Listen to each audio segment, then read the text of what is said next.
কথা জেনে রাখতে হবে মুসলমান, দুনিয়াতে যার সঙ্গে সম্পর্ক হবে আখিরাতেও তার সঙ্গে হাসর নাসর হয়ে যাবে। বন্ধুত্ব করব আমরা কার জন্য? হাসতে বলবেন না, কার জন্য? মান আহাব্বা লিল্লাহ ওয়া আবগাদা লিল্লাহ ওয়া আ'তা লিল্লাহ ওয়া মানা'a লিল্লাহ ফাকাদ ইসতাকমালাল ঈমান।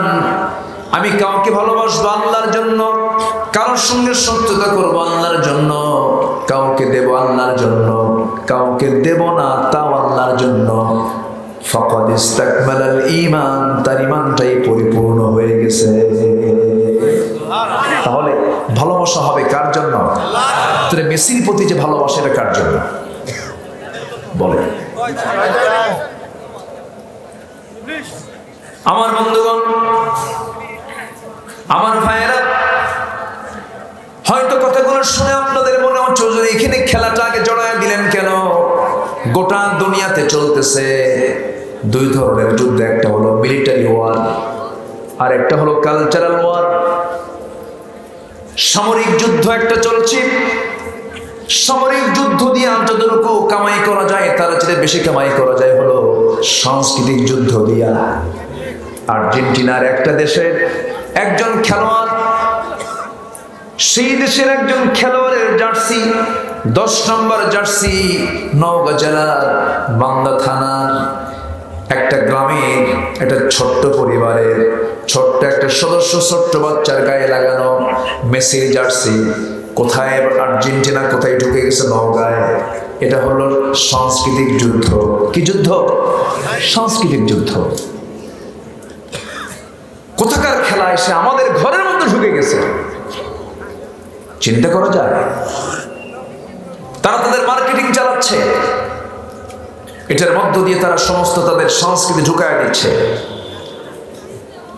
কলকাতার নাটকের ভিতরে একজন অভিনেত্রী যে জামা পরতেছে সেই জামা পরের দিন আমার দেশের মার্কেটে খুঁজে পাওয়া যাচ্ছে। আমি কি ভুল বলতেছি? মার্কেটিং করতেছি কাদের কাছে? মুসলমানদের কাছে।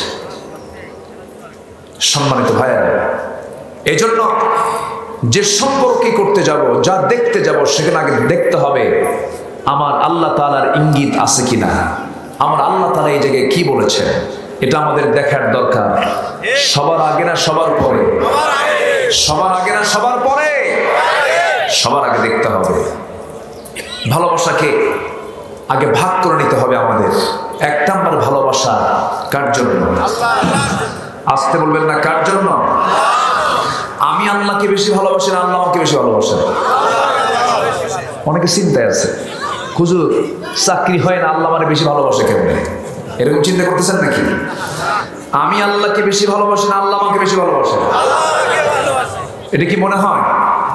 এটা কি বিশ্বাস হয়? বিশ্বাস হয়? আমার ভাইয়েরা, আল্লাহ আমাকে সবচেয়ে বেশি ভালোবাসেন। আমার আল্লাহর মতো পৃথিবীর কেউ আমাকে ভালোবাসেন না। পৃথিবীর সমস্ত সম্পর্ক হলো ক্ষণস্থায়ী, আল্লাহর সঙ্গে সম্পর্ক আমার চিরস্থায়ী। আল্লাহর কাছে ছিলাম, আল্লাহর কাছ থেকে দুনিয়াতে এসেছি, মারপেট হয়ে দুনিয়াতে এসেছি, আবার বারজাখে চলে যাব, আলমে আখিরাতে চলে যাব, বিচার হবে, মামলা হবে, ফয়সালা হবে, জান্নাত অথবা জাহান্নাম আমার জন্য বরাদ্দ হয়ে যাবে। এই যে আল্লাহ রাব্বুল আলামিন আমাকে আপনাকে একটা লক্ষ্য নিয়ে দুনিয়াতে পাঠিয়ে দিলেন। আল্লাহ বলছেন, বান্দারে মহব্বত যদি করতে হয়, সবচেয়ে বেশি মহব্বত বান্দা তুই আমার সঙ্গে করবি রে বান্দা। দুনিয়ার কোন সম্পর্ক টিকসই নয়। ধরুন প্রিন্সিপাল মহোদয় অথবা আমি আব্দুল্লাহ আমিন এই মুহূর্তে এই জায়গায় বসে থাকতে থাকতে হঠাৎ করে মৃত্যু হয়ে গেল। মৃত্যু হওয়ার সঙ্গে সঙ্গে আপনি আমার জন্য কিছু করতে পারবেন নাকি? কিছুই করতে পারবেন না। সব বড় জোর একটা অ্যাম্বুলেন্স হাজির করবেন। মান্দার স্বাস্থ্য কমপ্লেক্সকে ফোন দিয়া একটা অ্যাম্বুলেন্স হাজির করে অ্যাম্বুলেন্স আমার লাশটা উঠায় দিবেন।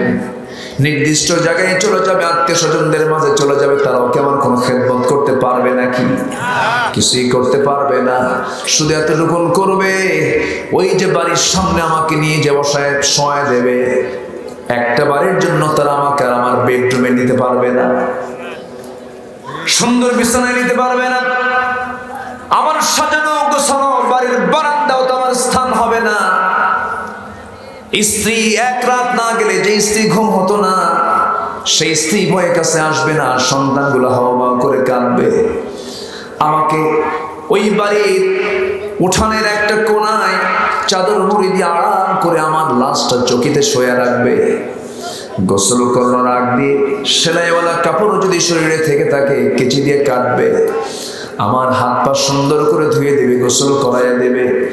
নাকের মধ্যে কানের মধ্যে তুলা ঢুকায় দিয়া গোসলটা করাইয়া দেবে রে। গোসলটা হয়ে যাবে, কেউ যাবে দা দিয়া বাঁশ কাটতে, আরেকজন যাবে কোদাল নিয়া কবর খনন করতে, আরেকজন যাবে। দুনিয়াতে এত কাপড় চোপড় ছিল, কোনো কাপড় চোপড় চলবে না, বাজারে গিয়া সাদা কাপড়ের কাপড়টা কিনে আনবে। সকালে মরবো, দুপুরের মধ্যে জানাজা হয়ে যাবে, দেরি করতে দেবে না কেউ। এমনকি কলিজার টুকরা সন্তানটা পর্যন্ত বলবে দেরি করো না, তাড়াতাড়ি জানাজা দিয়ে দাও, লাশটা ফুলে উঠবে, পচে যাবে, গলে যাবে। দ্রুত গতিতে সমাহিত করে দেবে। মার পেট থেকে দুনিয়াতে আমরা এসেছিলাম শূন্য হাতে, সেই শূন্য হাতে ফিরে যাব রে। দিন শেষে আমার কেউ আপন না, আপন বলতে একজন, তিনি আমার কে কে কে আল্লাহ। কেউ নাই আমার পাশে, কে আছে? বউ না। যুবক তুমি মরে যাও, 2 বছর বয়স তোমার বিয়ে, সুন্দর ফুটফুটে বাচ্চার বাবা হয়েছ। মান্দা ফেরিঘাটে যেতে নিয়ে রোড অ্যাক্সিডেন্ট করে হোন্ডার উপর থেকে পড়ে গিয়ে খাদি গিয়ে তুমি মারা গেলে। স্বামীর কানে সংবাদ চলে গেছে, স্ত্রী কানে সংবাদ চলে গেছে, স্বামী ইন্তেকাল করেছে। স্বামীর মৃত্যুতে স্ত্রী কিছুক্ষণ কাঁদতে কাঁদতে অজ্ঞান হয়ে যাবে, সেন্সলেস হয়ে পড়বে। এই পর্যন্ত হয়ে যাওয়ার পর ওই স্বামীর লাশটা দফন হয়ে যাবে। 3 দিন 4 দিন 5 দিন 7 দিন চলে যাবে, শোকটা ফুরাবে না। কিন্তু মাস যখন চলে যাবে, মুখে হাসি চলে আসবে, খাবার দাবার স্বাভাবিক হয়ে যাবে। তোমার শ্বশুর শাশুড়ি তোমার বউকে নিয়ে বাড়িতে চলে যাবে, সন্তান এতিম হয়ে থাকবে। 5-6 মাস পরে ওই বাবার সিদ্ধান্ত নিয়ে তোমার সুন্দরী বউ, যে বউকে এক রাত না দেখলে তোমার ঘুম হতো না, তার সেই সুন্দরী বউকে তার বাপ মা জোর করে এক পর্যায়ে বিয়ে শাদী দিয়ে দেবে। বিয়ে যখন হয়ে যাবে, নতুন শ্বশুর নতুন স্বামীর ঘরে চলে যাবে। নতুন স্বামী পায়া তোমার এই কলিজার বউ, তোমার এই প্রাণের বউ, তোমার প্রাণের স্ত্রী নতুন স্বামী পেয়ে বলবে, পরের দিন আব্বা আম্মাকে ডাক দিয়ে বলবে, আব্বা আম্মা তোমরা আমাকে জোর করো যে বিয়েটা দিয়েছো, ভালোই করেছো, কারণ আগের স্বামীর চাইতে এই স্বামী আমার আরো ভালো। এটাই তো। আমি কি ভুল বললাম কিছু? আপনি মরে যান, আপনার জায়গা বাড়ি জমি সব আপনার সন্তানরা দখল করে ফেলবে। একাধিক ছেলে থাকলে মারামারি, শেষ পর্যন্ত মামলা পর্যন্ত করবে। এটাই তো দুনিয়া। মূলত বন্ধু বলতে আমার কেউ নাই, আমার বন্ধুকে।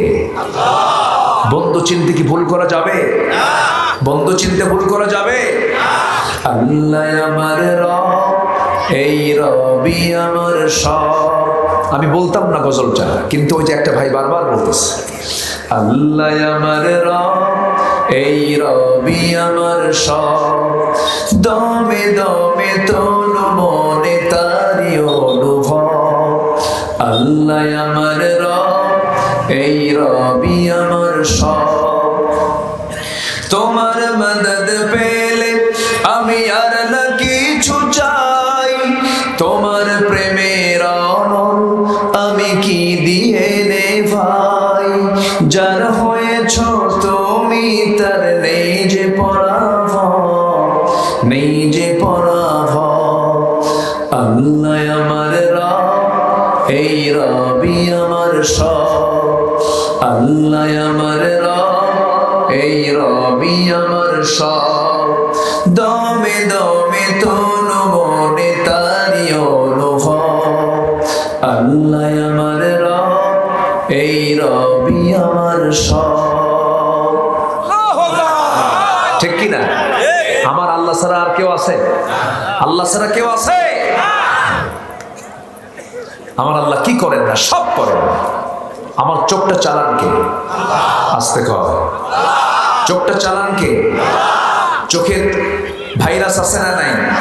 তার জন্য মলমও আছে না নাই? রাতের বেলা ঘুমিয়ে পড়লাম, সকালবেলা চোখের কোনায় কি জমা হয়?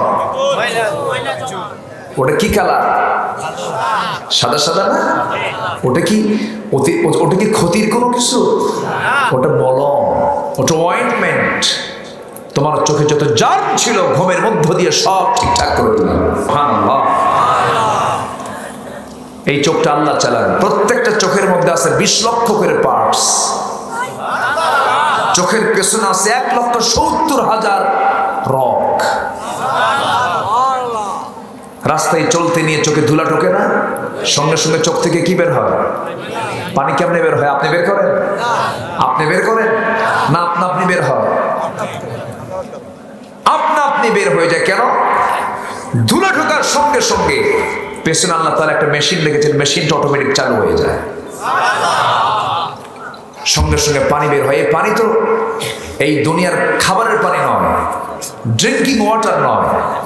এখানে রয়েছে কিছু লবণ, শ্লেষ্মা এবং রয়েছে ইলেকট্রোলাইটের জটিল মিশ্রণ, যেন বান্দার কোনো ক্ষতিকর পদার্থ যেন বান্দার চোখকে যেন আঘাত না করতে পারে। চোখটা যেন ঠিক থেকে আমার সৃষ্টিগুলো দেখে যেন বান্দা বলতে পারে আল্লাহু আকবার।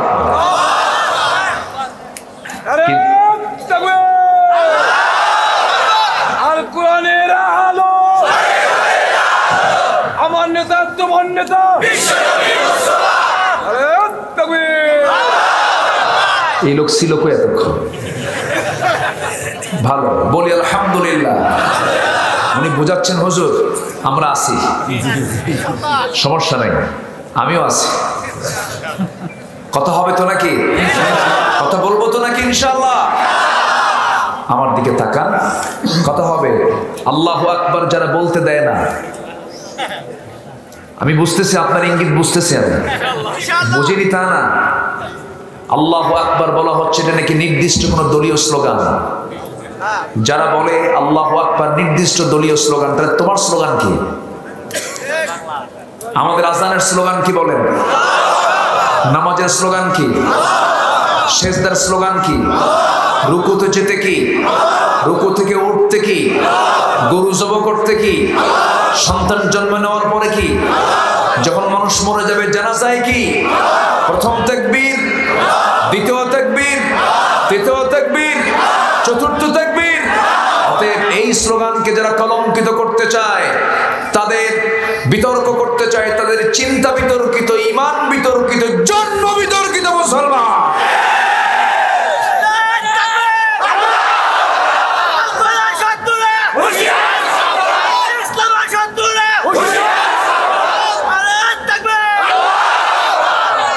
ঘুমটুম কি আছে?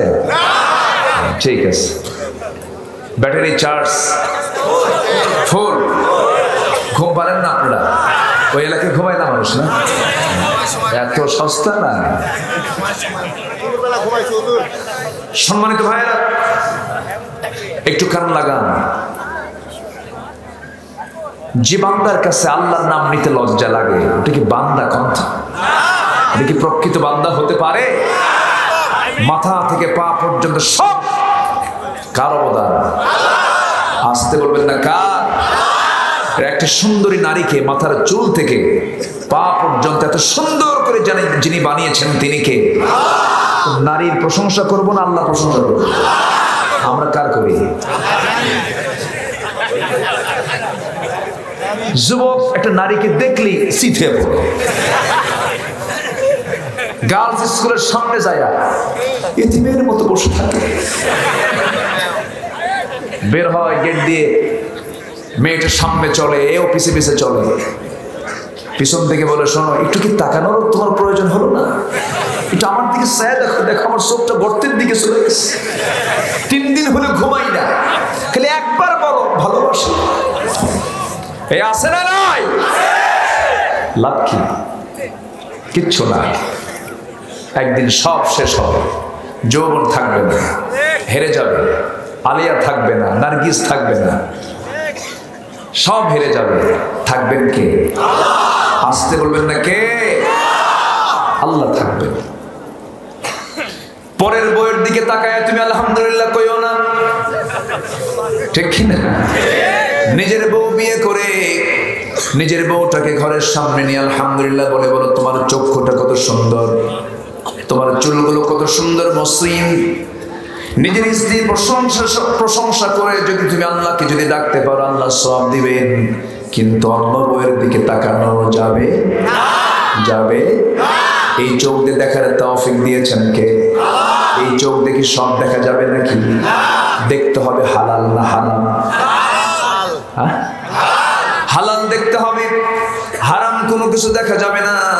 হারাম দেখার জন্য এখন সব পন্থা কঠিন না সহজ? এই যে মোবাইলটা আছে, মাশাআল্লাহ, এটা দেখলে তো পিশাব হতে পারবেন। হ্যাঁ, পিশাব হতে পারবেন। সিয়াসিটটা আপনি খুঁজবেন পাবেন, কোন তাফসীরটা আপনি খুঁজবেন পাবেন। পৃথিবীর সব তথ্যগুলো আপনাকে আজকে মোবাইলে দেখিয়ে দিচ্ছে। কিন্তু শিশুর হাতে আপনি যদি আপেল আর চাকু দিয়ে বলেন, শিশু তুমি আপেলটা কাটো, শিশুটা আপেল কাটবে না হাত কাটবে।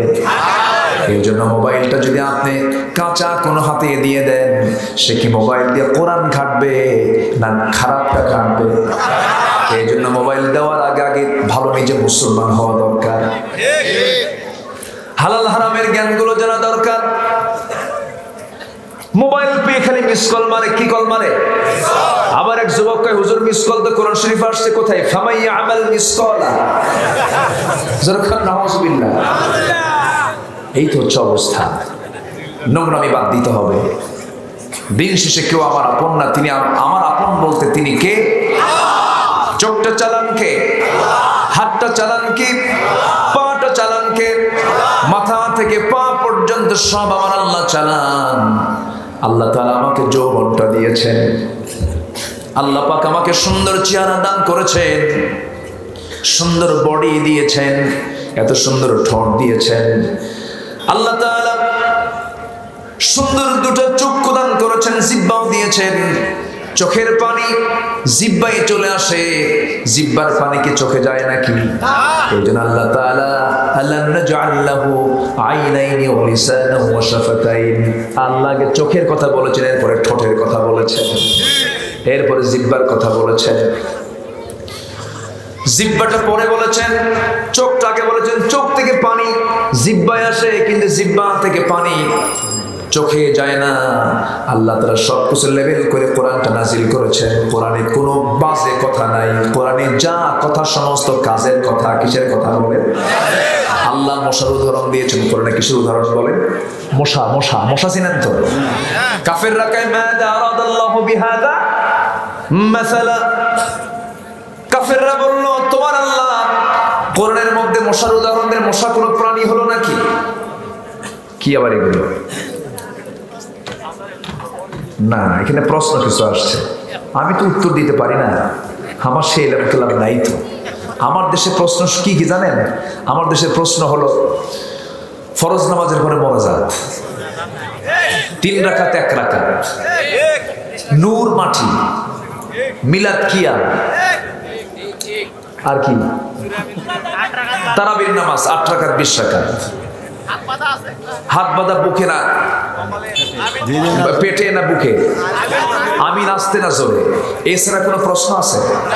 আমি এছাড়া প্রশ্ন আমি খুঁজে পাই না। প্রশ্ন কেউ করে না হুজুর সুদ খাওয়া কি, কারণ নিজেই সুদ খায়। এগুলো দিবেন না, প্রশ্ন দিবেন না, এগুলো আমরা সবাই জানি। আল্লাহ প্রত্যেক মানুষকে আকল দিয়েছেন। পৃথিবীর সবচাইতে বড় রাডার হচ্ছে বিবেক, কমন সেন্স, আকল। আফালা তাকিলুন? সবার মধ্যে আকল আছে না নাই? হ্যাঁ, ফাসআলু আহলা যিকরি ইন কুনতুম লা তা'লামুন। যারা জানে তাদেরকে তোমার প্রশ্ন করো, কিন্তু আমলের নিয়তে। কিসের নিয়তে? প্রশ্ন করে, হুজুর ওই ফরজ নামাজের মনোজাত আছে না নাই? মানে উনি জানতে চাচ্ছে হুজুর কোন গ্রুপে, কত বোঝে ঠিক, কিন্তু থাক, আমার দিকে তাকান। কষ্ট হচ্ছে নাকি আপনাদের? আমি যতক্ষণ, আপনি ততক্ষণ আছেন তো? বলি ইনশাআল্লাহ। কোরআনে অতিরিক্ত কোনো কথা নাই। যা দরকার তাই আছে। আল্লাহ তাআলা মশার উদাহরণ দিয়েছেন, কাফেরদের এটা লেগে গেল, বলতেছে আচ্ছা তোমার আল্লাহ মশার উদাহরণ দেয় কোরআন শরীফের ভিতরে, এটা কোনো কথা হলো? আল্লাহ রাব্বুল আলামিন বলেছেন ইন্নাল্লাহা লা ইস্তাহি আন ইয়াদরিবা মাসালান মা বাউদাতান ফামা ফাওকাহা ফাআম্মাল্লাযীনা আমানু ফায়া'লামুনা আন্নাহুল হাক্কু মির রাব্বিহিম। জোরে বলুন আল্লাহু আকবার। আল্লাহ তাআলা মশার উদাহরণ দিতে নিয়ে কোনো লজ্জা পান না, কারণ যারা ইমানদার তারা এর মধ্যেই তাদের ইমানটা খুঁজে পায়। আর কাফেররা বলে এই সমস্ত উদাহরণ দিয়ে আল্লাহ কি বোঝাতে চেয়েছেন? মশা তো ছোটখাটো কোনো প্রাণী নয়, মশাকে যদি কেউ ছোটখাটো ভাবেন, ডেঙ্গুতে মানুষ বাঁচে না, মাঝে মাঝে মরে। কি কামড়ায়? মশা যদি এত দুর্বল হয়, ডেঙ্গু যারা হয়েছে সে বোঝে হ্যাঁ মশা কি জিনিস। কি ঠিক আছে কিনা বলেন? মশারি বিক্রি হয় কিনা বলেন? মশারি টাঙ্গাই কিনা বলেন? আমরা এত শক্তিশালী, মশা এত দুর্বল, তো মশারি টাঙ্গান কেন? ঠিক না? মশা ছোটখাটো কোনো প্রাণী নয়। মশা থেকে আল্লাহ তাআলা কিছু শিক্ষা দিয়েছেন, একটু কান লাগাবেন। দেখেন আল্লাহ তাআলা এই আয়াতটা এমনি দেন নাই। মশা রক্ত যত বেশি খাবে ওর হায়াত তত বাড়বে না কমবে? ও 11টা বাজে তো ব্রেন একটু কাজ করছে। মশা যত বেশি খাবে রক্ত মানুষের, ওর হায়াত বাড়বে না কমবে? কমবে। তাহলে বেশি খাইলে হায়াত কি হয়? কমে। যারা লুটপাট করে খাচ্ছে পেট ভরে, মশার মতো আগে ভাগেই মরবি তোরা, ঠিক না? তাহলে কি উদাহরণ দিতে কি আল্লাহর কোনো ভুল আছে?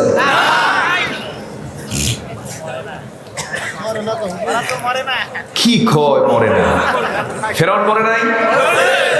মরে নাই? ফেরাউন মরে নাই? আপনার কাছে হয়তো মনে হচ্ছে এতদিন চলে যায় কিছুই তো। মুয়ান্নাস স্ত্রীলিঙ্গ, স্ত্রী মশা। মশা যে কামড়ায় মানুষকে, পুরুষ মশা কামড়ায় না স্ত্রী মশা কামড়ায়? মহিলা মশা কামড়ায়। তাহলে কামড়ায় পুরুষ জাত না মহিলা জাত? হ্যাঁ, এটা মাথায় রাখেন। খালি কামড়ই খাচ্ছি আমরা। উদাহরণ কি ঠিক আছে? কেন রু ওয়াজ কিন্তু কেবল শুরু। নাম্বার 3, আমার দিকে তাকান। নাম্বার 3, মশার উদাহরণ কেন দিলেন এখানে? মশারির ভিতরে যদি দু একটা মশা যদি ঢুকে থাকে, ঘুম হয়? কি করে? ও যদি এত ছোট হয় ঘুম হয় না কেন? গান শোনায়। গান কি এমনি বাজে না? গান বাজে কেন? মশা প্রতি সেকেন্ডে 1 সেকেন্ড কি খুব বেশি সময়? 1 সেকেন্ডে তার পাখা নাড়ায় হলো 600 বার। কয়শো বার? কিন্তু হেলিকপ্টার যায় না।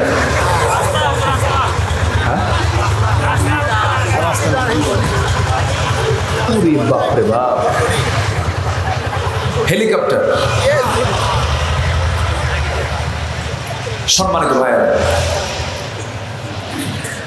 তাহলে মশা যদি খুব দুর্বল প্রাণী হয়ে থাকে, সে 1 সেকেন্ডে তার পাখা নাড়াচ্ছে হলো 600 বার। এটা কি এই সেই কথা? এটা কি ছোটখাটো কোনো বিষয়? অনেক বড় বিষয়। সায়েন্স এই কথা বলছে। নাম্বার 4 হলো, এই মশা যদি ছোটখাটো কোনো প্রাণী হয়ে থাকে, নমরুদের মতো একজন বড় কাট্টা কাফেরকে আল্লাহ তাআলা মেরেছেন কি দিয়া? কি মশা? সুস্থ না কিন্তু। আল্লাহ ভালো মশাও সিলেক্ট করে নাই, তোর জন্য একটা মরা মশা দিলাম রে যা। তাহলে উদাহরণ কি ব্যাঠিক না ঠিক? ব্যাঠিক না ঠিক? আরেকটা আনকাবুত। আরেকটা কি?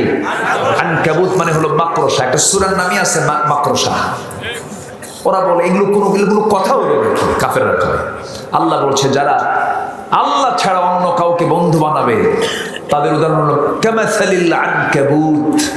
তাদের উদাহরণ হলো মাকড়সার বাসার মতো।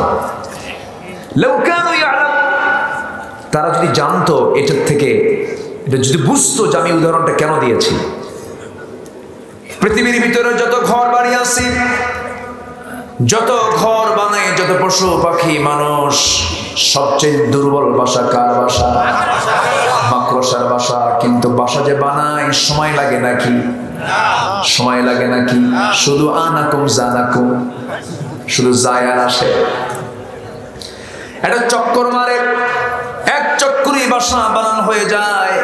কিন্তু এত শর্ট সময়ে যে বাসা বানায়, কি সুন্দর তার কৌণিক মাপ, স্কেলের মাপ একটু আঁকা বাঁকা হয় না, এমন সুন্দর করে বানায় নেয়। পৃথিবীর কোন আর্কিটেক্ট ইঞ্জিনিয়ার এমন সুন্দর করে বাসা বানাতে পারবে না।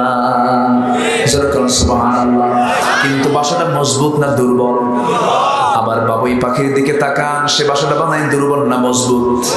মজবুত বাসা। ছোট্ট একটা পাখি, বাবুই পাখি, মাথার ওজন কয় কেজি? মোটর দানার মতো তার ব্রেন। মোটর দানা বুঝতেছেন? মোটর দানার মতো ছোট্ট ব্রেনের ভিতরে আল্লাহ তাআলা কি মেধা দিয়েছেন! এত সুন্দর সে বাসা বানালো, এত সুন্দর প্রস্তুত করলো বাসা। তাল গাছে বাসা বাঁধতে হবে, এই বুদ্ধিটা কে দিয়েছেন? আল্লাহ দিয়েছেন। সিডর, আইলা, নার্গিস, হারিকেন, ফণি, কত ঝড় আমফান চিত্রাং কত কি হয়ে যায়, মানুষের ঘর বাড়ি সব লন্ডভন্ড হয়ে যায়। তাল গাছও ঠিক থাকে, তাল গাছের উপরে বাসা বাবুই পাখিরও ঠিক থাকে। সুবহানাল্লাহ। আল্লাহ তাআলা এখানে বাবুই পাখির বাসার কথা বলেছেন না মাকড়সার বাসার কথা বলেছেন? মাকড়সা। আল্লাহকে যারা বন্ধু না বানায় অন্য কাউকে বন্ধু বানাবে, আল্লাহকে না ভালোবাসে যারা অন্য কাউকে ভালোবাসবে, তাদের উদাহরণ হলো মাকড়সার বাসার মতো।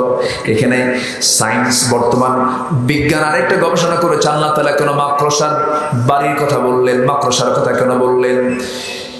এই পৃথিবীতে প্রত্যেকটা প্রাণী আল্লাহ তাআলা জোড়ায় জোড়ায় বানিয়েছেন। আদম আছে যেখানে, হাওয়া আছে সেখানে। এরকম করে গরুর মধ্যে আল্লাহ তাআলা স্বামী স্ত্রী দিয়েছেন, ছাগলের মধ্যে স্বামী স্ত্রী দিয়েছেন, মাকড়সার মধ্যে স্বামী স্ত্রী আছে না নাই?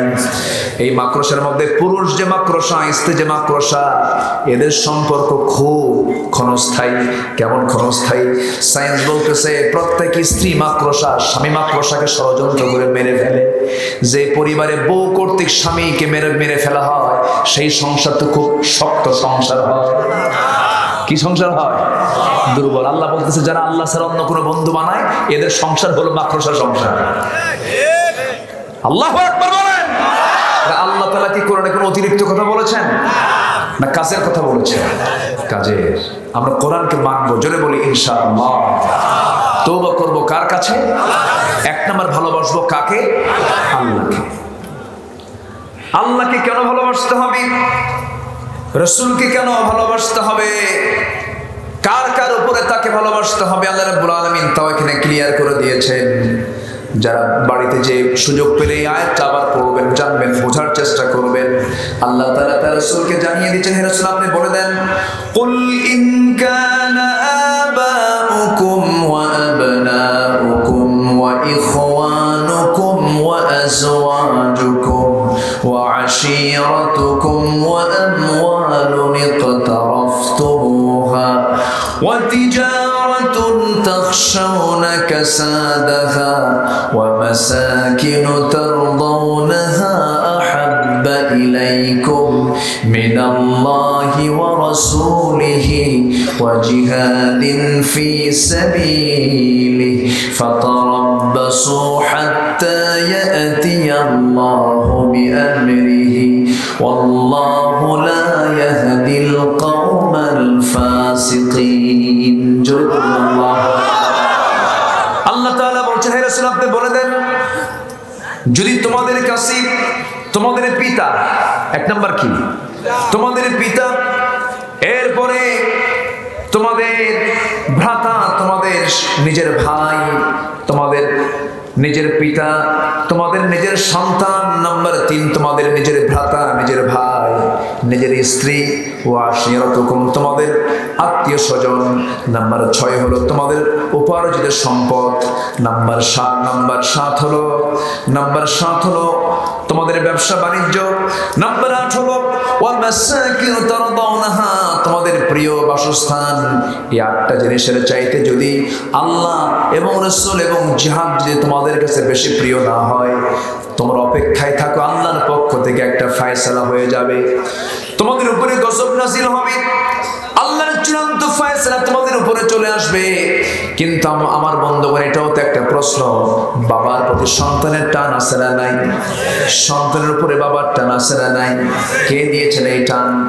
আসতে বলবেন না, কে দিয়েছেন? স্বামীর প্রতি বউয়ের টান আছে না নাই?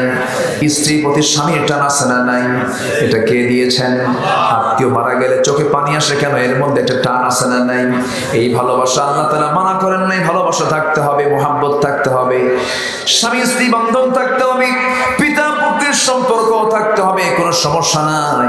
কিন্তু সকল ভালোবাসার চাইতে ভালোবাসা সবচেয়ে বেশি দেখাতে হবে এক নাম্বার কাকে? আসতে বলবেন না, কাকে? আজান যখন হয়ে যাবে সঙ্গে সঙ্গে আমরা কোথায় চলে যাব? কোথায় চলে যাব? মসজিদ পাইলাম না, গোটা জমিনটাই উম্মতের জন্য আল্লাহ তাআলা সেজদার জায়গা বানায় দিয়েছেন। রাসূল বলেছেন আমার উম্মতের জন্য 5টা ফ্যাসিলিটি, সেটা হলো পৃথিবীর প্রত্যেকটা জমিনটা বান্দার জন্য সেজদার জায়গা। জোরে বলুন সুবহানাল্লাহ। আমার ভাইরা, আমি আল্লাহকে ভালোবাসি, আল্লাহকে মহব্বত করি, বুক উঁচু করে বলে বেড়ালাম, কিন্তু ফজরের যখন আজান হয়ে গেল নাক ডেকে ঘুমালাম। এটা কি ইমানদারের বৈশিষ্ট্য নাকি?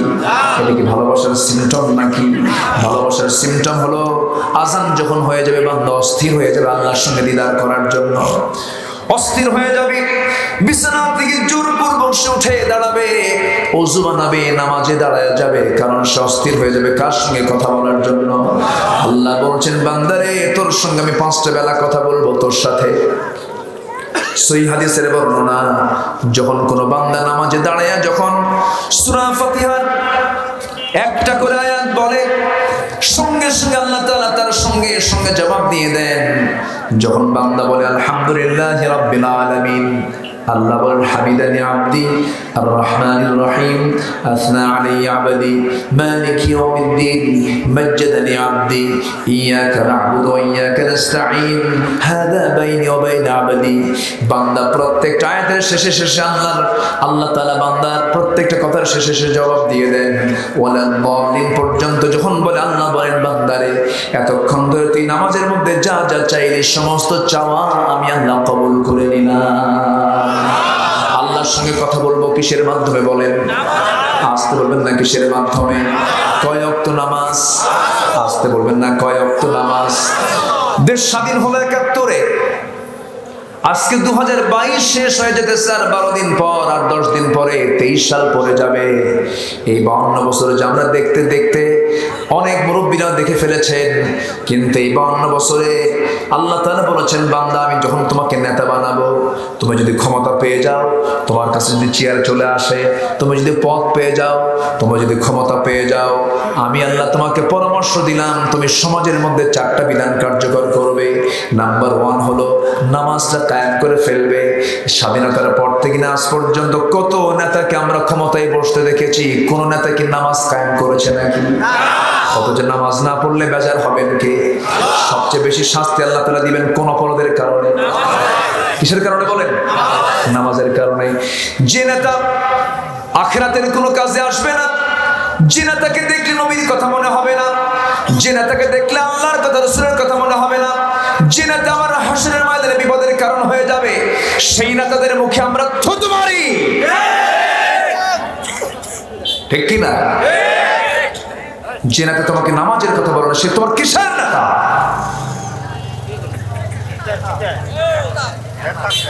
কষ্ট পাচ্ছেন নাকি? 2-1 করে কিন্তু ওঠার চিন্তা করতেছে। আসেন দোয়া করে দিই নাকি? ওঠা যাবে না তো, বসেন একটু, বসেন। কত রাত চলে যায়, কত সময় চলে যায়, আর মাহফিলে বসে যদি এরকম যদি মনে হয় কোরআন শুনে যদি মজা না পান, তাহলে ভাবতে হবে ইমানের সমস্যা। আর কোরআন শুনে যদি মজা পাওয়া যায়, ভাবতে হবে ইমানটা ঠিক আছে। আলহামদুলিল্লাহ বলেন। একটু অনেক শক্ত কথা বলে ফেললাম নাকি? কোরআন হাদিস শুনে যার মজা লাগে না, ভাবতে হবে তার কিসের সমস্যা? ইমানের সমস্যা। আর জীবনদার মধ্যে খেলা দেখলেই তার মজা লাগে না, কোন খেলার আসরে বসলে তার ভালো লাগে না, হারাম কোনো কাজে তার ভালো লাগে না, ভাবতে হবে তার ইমানটা পাকা। যেরকম সুবহানাল্লাহ। আর যার ভালো লাগবে তখন ভাবতে হবে তার ইমানটা কাঁচা। এই জন্য আমার ইমানকে মজবুত করার জন্য আমাকে একটা পরিবেশ আমাকে নিয়ে নিতে হবে। সেই পরিবেশের বাইরে আমি যাব না। আযান যখন হয়ে যাবে সব কাজ ফেলে আমি মসজিদের দিকে চলে যাব। আল্লাহ তাআলা বান্দাকে ডাক দিয়ে বলছেন, হাইয়া আলাস সালাহ হাইয়া আলাল ফালাহ আসসালাতু খায়রুম মিনান নাওম। নামাজের দিকে তাড়াতাড়ি আসো, কল্যাণের দিকে আসো। ঘুম থেকে নামাজ উত্তম। আমার ভাইয়েরা যারা নামাজের সময় যারা ঘুমায় তাদের জন্য স্বাস্থ্যের উন্নতি না ক্ষতি? উন্নতি না ক্ষতি? 24 ঘন্টার মধ্যে সবচেয়ে সুইটেবল আবহাওয়া হলো ফজরের সময়ের আবহাওয়া। যদি ওই সময় কোনো বান্দা নামাজ পড়ার নিয়তি ঘুম থেকে উঠে যদি ওযু বানায় মসজিদের দিকে রওনা দিয়ে দেয়, তার দুনিয়াবি কল্যাণ হলো। এই যে শিশির ভেজা রাতের সকালবেলা শিশিরটা তোর চোখে লাগলো, চোখের জ্যোতি কখনো নষ্ট হবে না। আমি আমার দাদিকে দেখেছি, আমার দাদি 80 বছর বয়স পর্যন্ত খালি চোখে চশমা ছাড়া কোরআন পড়েছেন। কিন্তু এটাও দেখেছি দাদিকে আমি কোনোদিন দেখি নাই ফজর নামাজের পরে ঘুমাতে। প্রত্যেকটা দিন তার ডিউটি ছিল ফজর পরেই তিনি সুন্দর করে কোরআন তেলাওয়াত করতেন। কিন্তু আজকের ভাবিরা কি ফজরের সময় ওঠে না ঘুমায়? ওঠে না ঘুমায়। এই জন্য ডায়াবেটিস আছে না নাই? হাঁটতে পারে না, চলতে পারে না। আর আমার দাদির জীবনে কোনোদিন অসুখ হয় নাই, ঠিক কিনা? হ্যাঁ ঠিক আছে। ওয়াজ কি শুধু আমি পারি নাকি? আপনারাও পারেন আমার ভাইয়েরা। কিন্তু ফজরে ঘুমায় কেন? Early to bed early to rise. তাড়াতাড়ি ঘুমিয়ে পড়ো, তাড়াতাড়ি উঠে যাও। বুরিকাল উম্মতি ফি বুকুরিহা। রাসূল বলেছেন আমার উম্মতের বরকতময় সময় হলো সকালবেলা। সকাল থেকে বরকত শুরু হয়। কিন্তু সকালবেলা বান্দা যদি ঘুমিয়ে পড়ে সে সকল প্রকার বরকত থেকে সে শূন্য হয়ে পড়ে। আমার ভাইয়েরা, আসসালাতু খায়রুম মিনান নাওম। আল্লাহ বলে দিলেন, ও বান্দা ঘুম থেকে নামাজটা উত্তম। বান্দা যখন নামাজকে উত্তম মনে করে যখন রওনা দিয়ে দেয়, ডায়াবেটিস রোগী সকালবেলা কি করে? হাঁটাহাঁটি করে। এদের মধ্যে কল্যাণ আছে না নাই বলেন? আছে। বান্দা হেঁটে হেঁটে চলে গেল মসজিদে, নামাজ শুরু হয়ে গেল। একজন ডাক্তার আছেন ভারতের, ডাক্তার দেবী শেঠি নামে একজন ডাক্তার আছেন। লোকটা হিন্দু ভদ্রলোক। আমি তার একটা স্ট্যাটাস পড়ে দেখলাম, তিনি বলছেন আমি দুনিয়ার সমস্ত রোগী দেখেছি, অনেক ধর্মের রোগী দেখেছি, খ্রিস্টান রোগী দেখেছি, বৌদ্ধ রোগী দেখেছি, হিন্দু রোগী দেখেছি, মুসলিম রোগী দেখেছি। জীবনে বহু হার্ট আমি চেক আপ করেছি, ব্রেন চেক আপ করেছি। চেক আপ করে দেখে আমি এই সিদ্ধান্ত উপনীত হয়েছি, পৃথিবীর ভিতরে সবচাইতে সুস্থ ব্রেন, সুস্থ হার্ট হলো যে মুসলমান 5 ওয়াক্ত নামাজে সেজদা দেয়। যেরকম সুবহানাল্লাহ। যখন মানুষ সেজদা দেয় তখন তার ব্রেন স্ট্রোক হবে না। ডাক্তার দেবী শেঠি এই বিষয়টা গবেষণা করে বললেন। তাহলে নামাজের মধ্যে বান্দার সুস্থতা আছে না নাই? আসতে বলে সুস্থতা আছে না নাই? নামাজ কি সবাই পড়বেন? 5 ওয়াক্ত নামাজ পড়বেন? তাহলে একটা হাত তুলে দেখান দেখি। এই থামেন, বলি ইয়া আল্লাহ, ইয়া আল্লাহ। আমাদেরকে 5 ওয়াক্ত সালাত আদায় করা তৌফিক তুমি আল্লাহ দিয়া দাও। জোরে বলি আমিন, আরো জোরে আমিন। নামাজ পড়লে কে খুশি হবেন? আমার 1 নম্বর ভালোবাসার জনকে ওয়াল্লাযীনা আমানু আশাদ্দু হুব্বান লিল্লাহ। ঈমানদার সবচেয়ে বেশি মহব্বত করবে, ভালোবাসবে কাকে? আল্লাহকে। আল্লাহকে ভালোবাসা 1 নম্বর মাধ্যম হলো 5 ওয়াক্ত নামাজ। নামাজ আমরা কখনো ছেড়ে দেব না, মনোযোগ দিয়ে নামাজ পড়ার চেষ্টা করব। আমার ভাইরা, আল্লাহ তাআলা বলছেন বান্দারে ভালোবাসা আমার জন্য 1 নম্বর বরাদ্দ রাখবি। নাম্বার 2 হচ্ছেন মুহাম্মদ সাল্লাল্লাহু, আসতে বলবেন না, মুহাম্মদ সাল্লাল্লাহু আলাইহি ওয়াসাল্লাম। রাসূলকে মহব্বত করতে হবে, ভালোবাসতে হবে। এখানে একটা বিষয় ক্লিয়ার হওয়া দরকার, ভালোবাসা এবং আনুগত্য 1 কাজ না 2 কাজ? বলেন 2 কাজ। ভালোবাসা এক বিষয়, আনুগত্যটা এক বিষয়, তবে শুধু ভালোবাসার মধ্যে আনুগত্য নাই, কিন্তু ইত্তেবার ভিতরে ইতাআতের মধ্যে ভালোবাসাও লুকায়িত আছে। আনুগত্য যার থাকবে তার মধ্যে ভালোবাসাও থেকে যাবে, শুধু ভালোবাসা যার মধ্যে থাকবে তার মধ্যে আনুগত্য থাকবে না। এই জন্য আমার বন্ধুগণ একটা প্রেক্ষাপট বললে জিনিসটা ক্লিয়ার হয়ে যাবে। আমার নবীর জীবনের সবচেয়ে কাছের দুজন মানুষ ছিলেন, একজন হচ্ছেন খাদিজা, সবাই নাম শুনছেন তো নাকি? আরেকজন হচ্ছেন আবু তালেব। আমার নবীর কি হয়? কি ইমানদার চাচা না কাফের চাচা? বলেন ইমানদার চাচা না কাফের চাচা? আবু লাহাব সেও কি চাচা, কিন্তু মুসলমান না কাফের? তাহলে নবীর ঘরে কাফের আছে না নাই? আছে না নাই? নবীর বউ ইমান ছাড়া আছে না নাই? নবীর সন্তান কাফের আছে না নাই? আবার কাফের সন্তান নবী আছে না নাই? ইমান কিন্তু এমন একটা বিষয় না। আমার নবীজি যখন তিনি জন্ম নেন, জন্মের পূর্বে তার আব্বা ইন্তেকাল করেন। জন্মের 5 বছরের মাথায় তার মা ইন্তেকাল করেন। 8 বছরে তার দাদা ইন্তেকাল করেন। একের পর এক এই বিয়োগে শেষ পর্যন্ত তার দায়িত্ব পড়ে যায় হলো তার চাচার কাঁধে আবু তালেব। ব্যবসা শেখেন, ভাষা শেখেন, সব তাকে শিখান।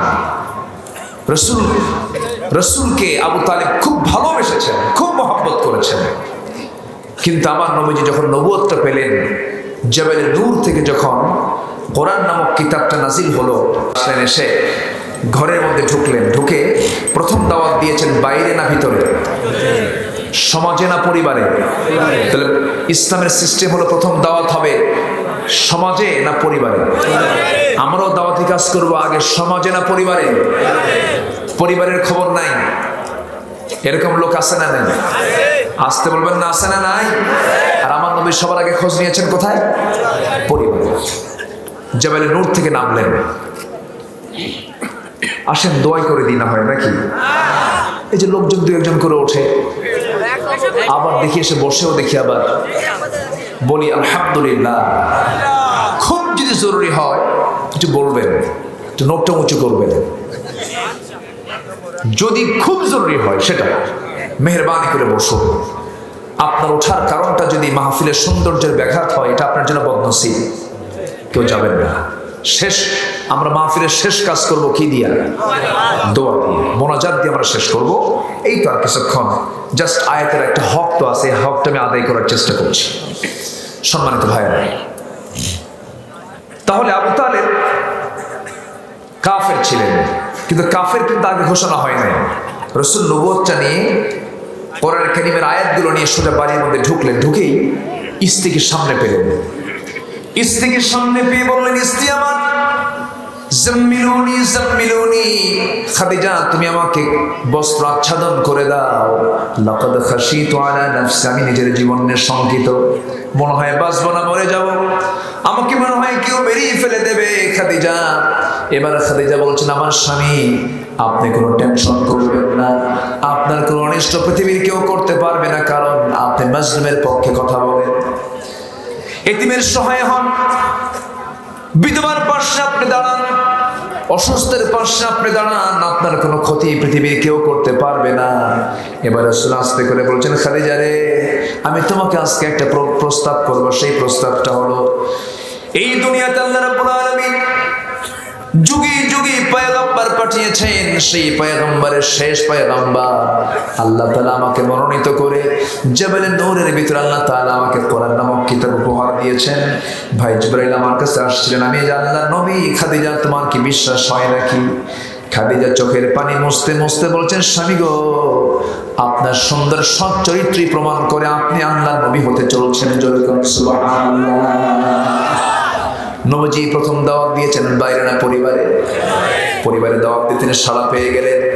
স্ত্রী বলছেন, স্বামী গো আমার, যে লোকটার মুখ থেকে এই 15 বছরে একটা বাজে কথা পেলাম না, যে লোকটার জীবনে এই 15 বছরে একটা বাজে কাজে যেতে দেখলাম না, বাজে কথা বলতে দেখলাম না, আপনি জানলেন নবী হবেন, এতে বিন্দু পরিমাণ কোনো সন্দেহ নেই। আপনি আমাকে পড়িয়ে দেন, আশহাদু আল্লা ইলাহা ইল্লাল্লাহু ওয়াহদাহু লা شريك له وأشهد أن محمدا عبده ورسوله কালিমা পড়ে মুসলমান হলেন খাদিজা রাদিয়াল্লাহু তাআলা আনহা।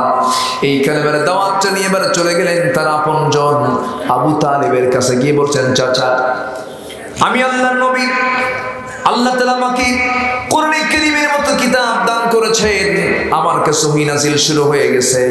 আবু তালিব বলছে, মুহাম্মদ রে তুমি কখনো মিথ্যা কথা বলতে পারবে না, আমি জানি তুমি আল্লাহর নবী, তুমি তো মহা সত্যবাদী, তোমার কথাকে আমি কখনো অমান্য করব না। আমি আমার দুইটা কলিজার টুকরার সন্তান আলীকেও আমার হাতে দিয়ে দিলাম, জাফরকেও তোমার হাতে দিয়ে দিলাম, দুইজনকে মুসলমান বানায় নাও। রাসূল বলছেন, চাচা ওরা মুসলমান হলে ওদের আমল নামায় জমা হয়ে যাবে, ওদের আমল ওদের কাছে। ও চাচা আপনাকে ইনফিরাদ এককভাবে কালিমা পড়ে মুসলমান হতে হবে। আবু তালেব বলছে, মুহাম্মদ শোনো, আমার সন্তানগুলোকে দিয়ে দিয়েছি, তুমি তাদেরকে মুসলমান বানায় নাও। তুমি আল্লাহ নবী, কোনো সন্দেহ না, আমি এটা বিশ্বাস করছি, কিন্তু আমি মানবো না। কেন মানবেন না? আমার বাপ দাদা যা করে গেছে তাই আমাকে করতে হবে, আমার বাপ চোর আমিও চোর। এরকম লোক এখনো আছে না নাই? আসতে বলবেন না, এখনো আছে না নাই? আমার বাবার ঐতিহ্যকে আমি নষ্ট করতে পারি নাকি? আমার বাবার সেই কাজকে আমি বাদ দিতে পারি নাকি? এটা একটা চরম গোলামি। এই গোলামি যখন চেয়ে বসল আবু তালেবের ভিতরে, আমার নবজি তাকে জোর করলেন না, জোর প্রয়োগ করলেন না। সারা জীবন আমার নবজি মক্কার মাটিতে আবু তালেবের সঙ্গে একই সঙ্গে থেকেছেন কাফেরের ঘরে, কিন্তু নবজি তাকে কখনো জোরপূর্বক একটা বার তিনি বলেন নাই। তবে যখন তিনি মারা যাবেন, মহর্ষ অবস্থা কাতরাচ্ছেন, আবু তালেব মারা যাবেন, নবীর কানে সংবাদ চলে গেল, কাছাকাছি গিয়ে বললেন, চাচা আপনি আমার জন্য কি না করেছেন, জেল পর্যন্ত খেটেছেন। ও চাচা বেশি কিছু করা লাগবে না, আপনি একটাবার কালিমার ঘোষণা দিয়ে দিবেন, আমি আপনার জন্য বেহেশতের জামিন হয়ে যাব। ও চাচা আপনি আমার জন্য কি করেন নাই? আবু তালেব বলছে, মুহাম্মদ রে তুমি আমাকে জোরপূর্বক কোনো কিছু করতে দিও না, তুমি আমাকে প্রেসার ক্রিয়েট করো না। আমার দুইটা সন্তান আলীকে দিয়েছি, জাফরকে দিয়েছি, মুহাম্মদ আমাকে জোর করলে পরে আমি ব্যর্থ হয়ে যাব, আমি পারবো না মনে হয়। সঙ্গে সঙ্গে আল্লাহর পক্ষ থেকে আয়াত নাযিল হয়ে গেল, হে রাসূল আপনি যাকে ভালোবাসবেন আপনি তাকে হেদায়েত দিতে পারবেন না, কারণ হেদায়েতের চাবি কার হাতে? আসতে বলবেন না, কার হাতে? আমার নবীজি হাত গুটায় নিলেন, আবু তালেব দুনিয়া থেকে বিদায় নিয়ে নিলেন, কিন্তু বেঈমান হয়ে দুনিয়া থেকে বিদায় হয়ে গেল, কারণ তার মধ্যে ঈমানটা নাই।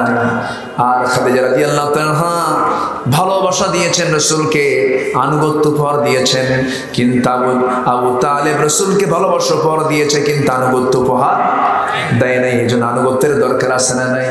একটা কমন আয়াত যারা পারবেন সঙ্গে আমার সঙ্গে ঠোঁট মিলিয়ে বলুন, সওয়াব পেয়ে যাবেন।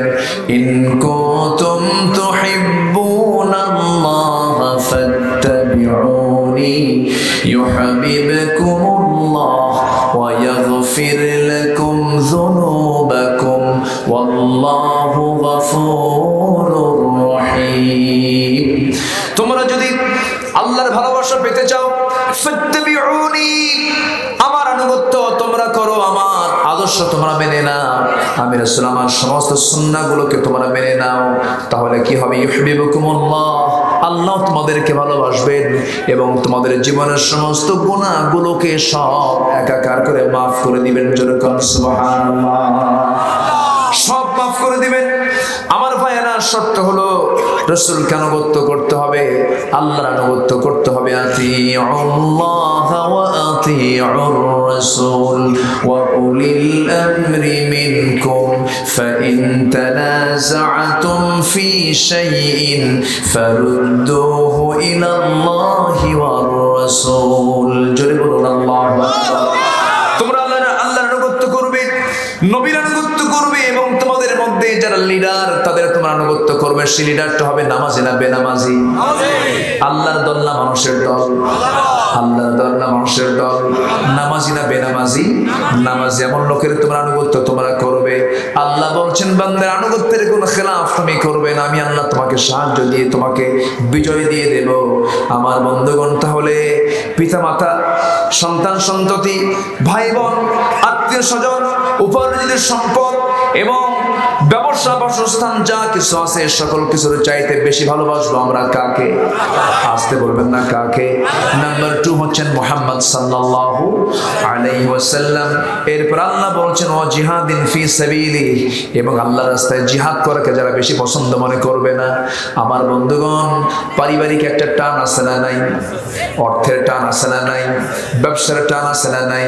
জিহাদকে প্রাধান্য না দিলে পরে আল্লাহর গজব চলে আসবে। আল্লাহ তাদেরকে ফাসিক বলে সম্বোধন করেছেন, আল্লাহু লা ইয়াহদিল কওমাল ফাসিকিন। আমার ভাইরা একটা প্রেক্ষাপট মনে পড়ে গেল, আরেকটা প্রেক্ষাপট বলবো নাকি? বলবো? আগ্রহ আছে এখনো? মায়েরা মাহফিল আছে নাকি? এই মায়েরাও আছে মাহফিল এখনো? খুব সুন্দর বলি আলহামদুলিল্লাহ। আজকে পুরুষরাও তো মাশাআল্লাহ, আমি খুবই খুশি, খুবই খুশি। 99% মানুষ মাহফিল এখনো প্রেজেন্ট আছেন, বলি আলহামদুলিল্লাহ। শিখি 1% 2% তো একটু নড়াচড়া হবেই। এত বড় মাহফিলে এতগুলো লোকের মাঝে কিছু লোক একটু নড়াচড়া করবেই। তবে যারা এসেছেন আমি সবাইকে ধন্যবাদ জানাচ্ছি, বলছি আলহামদুলিল্লাহ। আমার ভাইরা, জিহাদকে যে প্রাধান্য দেবে না, সকল কিছুর ঊর্ধ্বে যে জিহাদকে যে গুরুত্ব দিবে না, আল্লাহ তাআলা তাকে ফাসিক বলে এখানে ইঙ্গিত দিয়েছেন। একটা ছোট্ট প্রেক্ষাপট আমার মনে পড়লো। আমার নবীজি সারা জীবন যুদ্ধ পরিচালনা করেছেন 86টা। কয়টা বলেন? 86টা। 10 বছরে, কত বছরে? 10 বছরে। মদিনার জিন্দেগির 10 বছর আর মক্কার জিন্দেগির 13 বছর। এই 13 আর 10-এ কত হলো? 23 বছরে রাসূল গোটা পৃথিবীতে ইসলামকে চতুর্দিকে ছড়িয়ে দিয়েছেন। এই 23 বছরের তিনি মিশন তিনি বাস্তবায়ন করেছেন। তো এই 10 বছরে 86টি যুদ্ধ পরিচালনা হয়েছে তার দ্বারা। এর মধ্যে 27টি যুদ্ধের নেতৃত্ব রাসূল নিজে দিয়েছেন। জোরে বলি সুবহানাল্লাহ। রাসূল ছিলেন পিছে না সবার আগে? সবার আগে। যুদ্ধ সবার আগে। তাবুক অভিযানের সময় আমার নবীজি মদিনার মসজিদ থেকে বললেন, কে কে আছো এই তাবুকে যাবে? 30,000 সৈন্য জমা হলো। কত হাজার? 30,000 সাহাবী সব এক জায়গায় হলেন। রাসূলকে লক্ষ্য করে বললেন, ইয়া রাসূলুল্লাহ, কি আমরা প্রস্তুত আছি, আপনি আমাদেরকে অর্ডার করুন। 30,000 সৈন্য নিয়ে বিশাল বহর নিয়ে আমার নবীজি তাবুক প্রান্তর পর্যন্ত চলে গেলেন। দীর্ঘদিন সেখানে অবস্থান করলেন, কিন্তু যুদ্ধ শুরু হলো না। রোমান সৈন্যবাহিনী, গোটা দুনিয়ার পরাশক্তি ছিল তখন তারা। রোমান সৈন্যবাহিনী পিছপা হয়ে যখন চলে গেল, আমার নবীজি তাবুকের ময়দান থেকে বিনা যুদ্ধে ফেরত আসেন মদিনার দিকে। মদিনার মসজিদে তিনি বসে আছেন। এমন সময় একজন সাহাবী আস্তে আস্তে করে নবীর সামনে এসে বসলেন। লম্বা হাদিস, বুখারীর বর্ণনা। ওই সাহাবী নিজে হাদিসটা বর্ণনা করেছেন। কাব বিন মালিক তিনি করলেন কি, আমার নবীর সামনে আস্তে করে হাঁটু গেড়ে বসে গেলেন। রাসূলকে লক্ষ্য করে বলছেন, ইয়া রাসূলুল্লাহ, একটু কথা বলতে আসছে, আমাকে অনুমতি দিলে আমি কথা বলবো। সঙ্গে সঙ্গে সাহাবী বলছেন ঠিক আছে। রাসূল বলছেন, সাহাবী কি বলবে বলো। আমার নবীজি সাহাবীকে অভয় দিলেন, সাহাবী তুমি কি বলতে চাও বলো।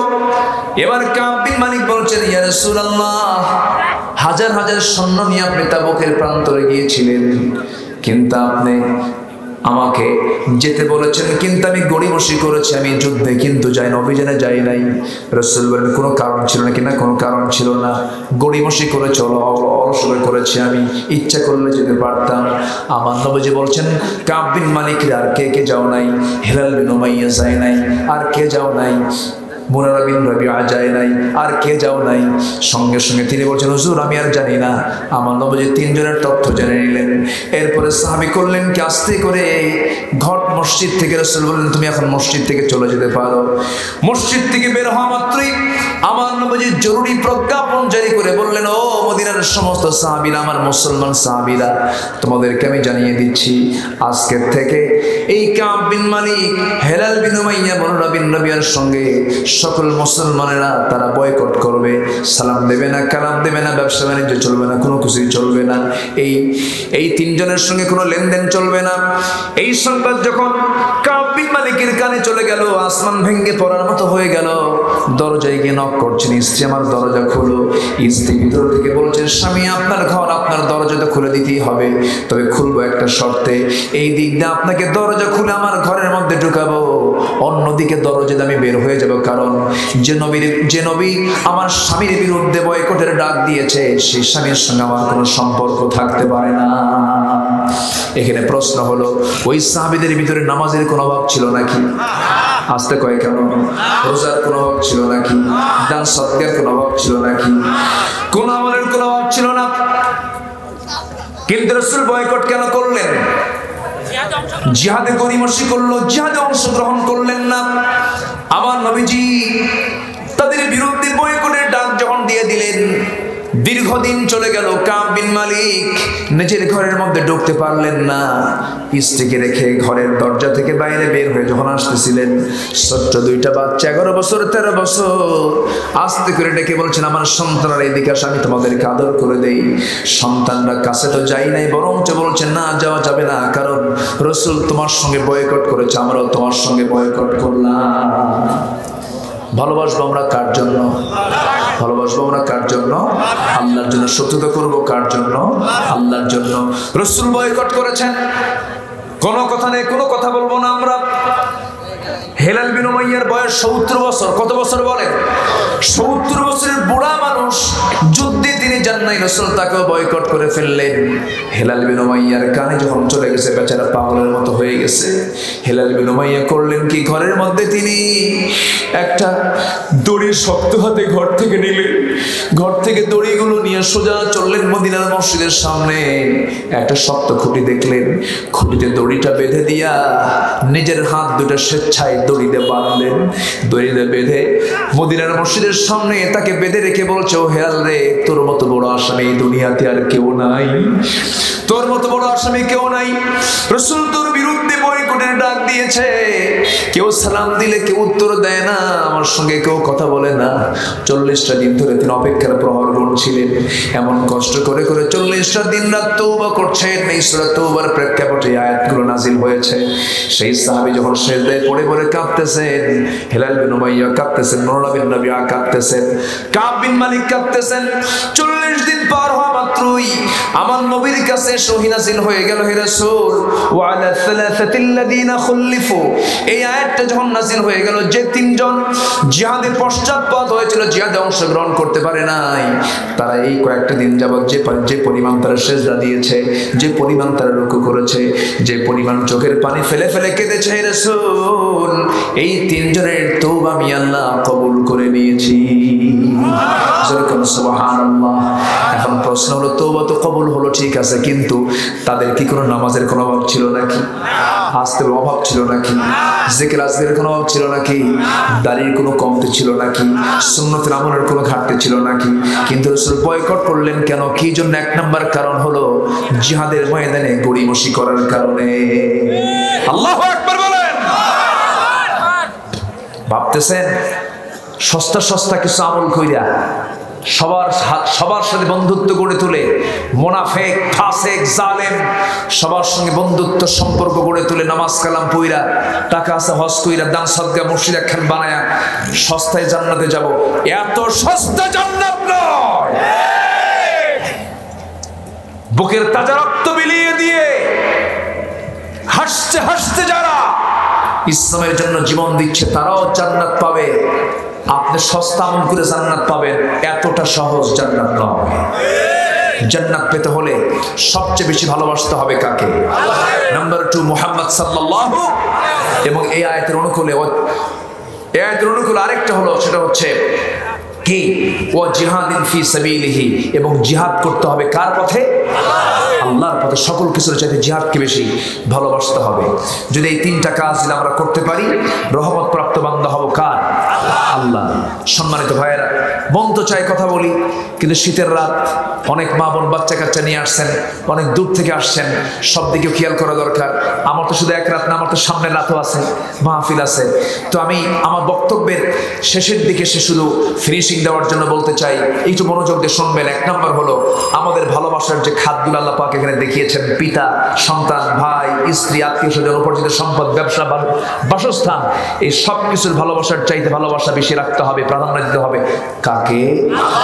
আসতে বলবেন না, কাকে? আল্লাহ আমাকে জান্নাত দিতে চেয়েছেন, বিনিময় করে 2টা জিনিস দেব আমরা আল্লাহর পথে, একটা জান আর একটা কি? মাল। এটা কে চেয়েছেন? আল্লাহ চেয়েছেন। এমন কি প্রস্তুতি সবার আছে? প্রস্তুতি সবার আছে? সুদ কি এলাকায় আছে নাকি? ও সুদ রেখেও সুদের কোনো কারবার করা যাবে?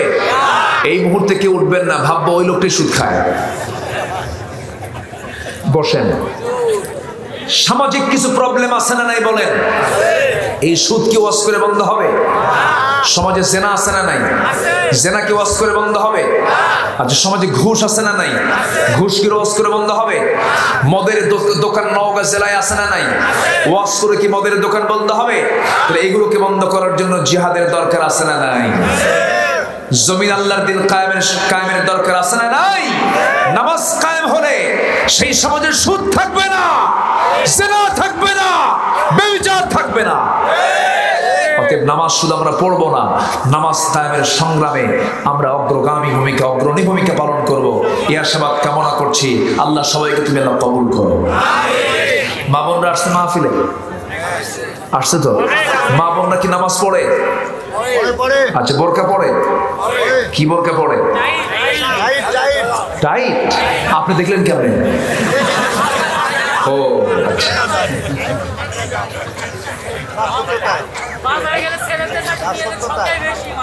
ও বাজারে গেলে মেয়েরাই বেশি, মেয়েদের সংখ্যাই তো বেশি। বাজারে তো এখন মেয়েরা ফার্স্ট। স্বামীকে বলে তুমি তো স্লো, তুমি কিছু বোঝো, দাম বেশি দিয়ে আসো, শাড়ির দাম 800, দিয়ে আসো 1500।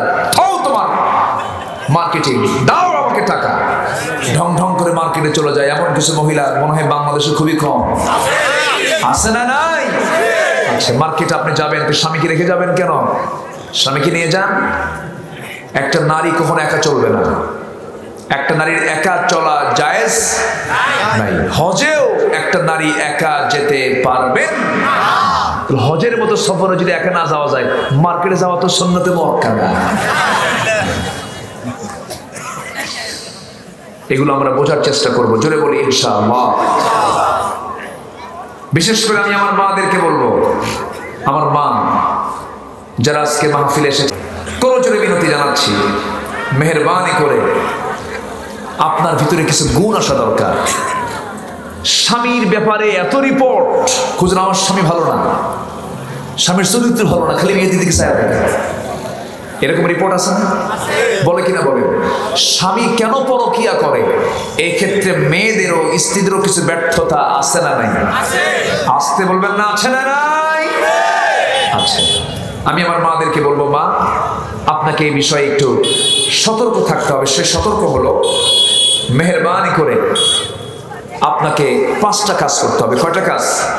5টা কাজ করতে হবে। 1 নম্বর হলো, স্বামীর সামনে আপনি আপনার দেহের যে ফিটনেস আপনি ঠিক রাখার চেষ্টা করবেন। নারীকে সুন্দর করে দিয়েছেন কে? আসতে বলবেন না, কে? মেয়েরা সুন্দর পোশাক পরবে মার্কেটে না স্বামীর সামনে? স্বামীর সামনে সেনা শাড়ি, মার্কেটে যেতে একদম জামদানি শাড়ি। দেখছো? ঠিক বিয়ে করছো? ঠিক কইছে কি? বিয়ে কিন্তু করি। ও ঠিক এর ব্যাটিং কি বুঝলো? পরিবেশ পরিস্থিতি বলতেছে, এটা করা যাবে না। আপনাকে সাজতে হবে স্বামীর সামনে। কার সামনে? স্বামীর সামনে। আপনার সকল সৌন্দর্য স্বামীর জন্য আপনি বরাদ্দ করুন। সকল সৌন্দর্য স্বামীর জন্য আপনি প্লেস করুন। নাম্বার 1, নিজেকে ধ্বংসের দিকে ঠেলে দিবেন না। নিজের চুলের যত্ন নেবেন, নিজের দেহের যত্ন নেবেন, নিজের শরীরের যত্ন নেবেন। এই যত্নটা নিয়ে নিজকে ধ্বংসের দিকে না ঠেলে দিয়ে নিজের যত্ন আপনাকে নিতে হবে। এরপরে আপনি কি করবেন? নাম্বার 2 হলো, আপনার স্বামীকে সন্তুষ্ট করার জন্য আপনি প্রাণান্তকর চেষ্টা চালাবেন।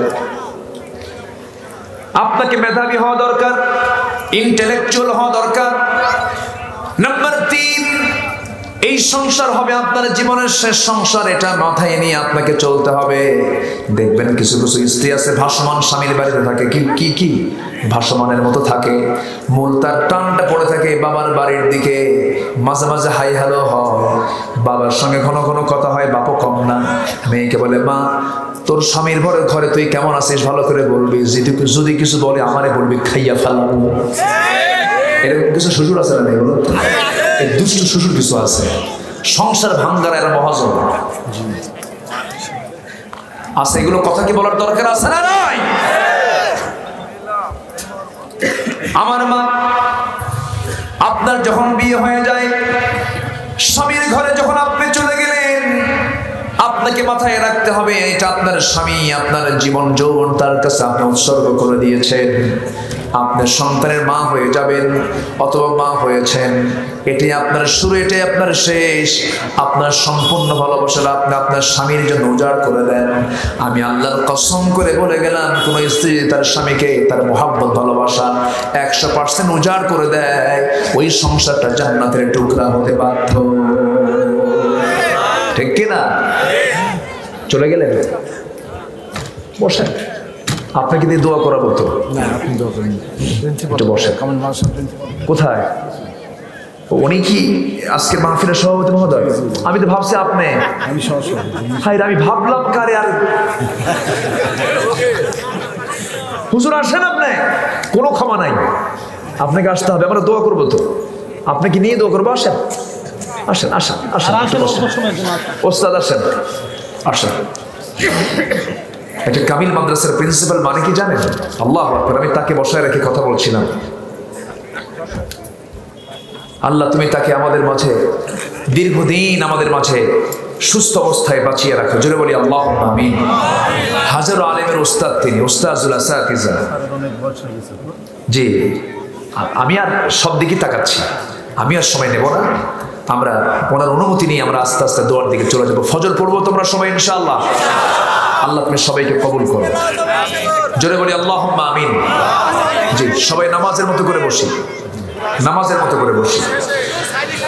ধৈর্য ধারণ করার শক্তি দাও গো মেহেরবান, আমায় দাও গো মেহেরবান। বুকের ভেতর ব্যথার নদী বইছে অবিরাম, বইছে বইছে অবিরাম। ঠিক কিনা? ধৈর্য ধারণ করার শক্তি দাও গো মেহেরবান, আমায় দাও গো মেহেরবান। আধার আমার আলো দিয়ে কানায় কানায় দাও ভরিয়ে, আধার আমার আলো দিয়ে কানায় কানায় দাও ভরিয়ে। অন্তর জোড়ে দাও গো প্রভু, অন্তর জোড়ে দাও গো প্রভু। ভোরের পাখির গান, বুকের ভেতর ব্যথার নদী বইছে অবিরাম, বইছে বইছে অবিরাম। ধৈর্য ধারণ করার শক্তি দাও গো মেহেরবান, আমায় দাও গো মেহেরবান। কেউ তো মারহাবা বললেন না, কিছু বললেন? যারা আল্লাহর কথা বলে, আল্লাহর পথে চলে, আল্লাহকে ভালোবেসে সপেছে জীবন, তাদের কিসের ভয়, কি করে পরাজয়। শহীদি তামান্নাতে নাচে তার মন। যারা আল্লাহর পথে চলে, আল্লাহর কথা বলে, আল্লাহকে ভালোবেসে সপেছে জীবন, তাদের কিসের ভয়, কি করে পরাজয়। শহীদি তামান্নাতে নাচে তার মন।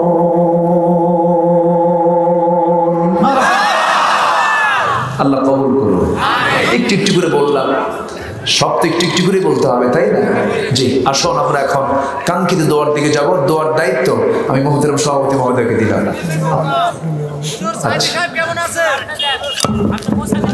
কেমন থাকতে পারে বলেন? শুনবেন? শোনেন। চিরসুখী জন ভ্রমে কি কখন ব্যতীত বেদন বুঝিতে পারে, কি যাতনা বিষে বুঝিবে সে কিসে কহু আসিবে সে দম শ্রেণী যায়। আপনি যদি জেলখানে নিজেই না ঢোকেন আপনি বুঝবেন কি আপনি কেমন আছেন।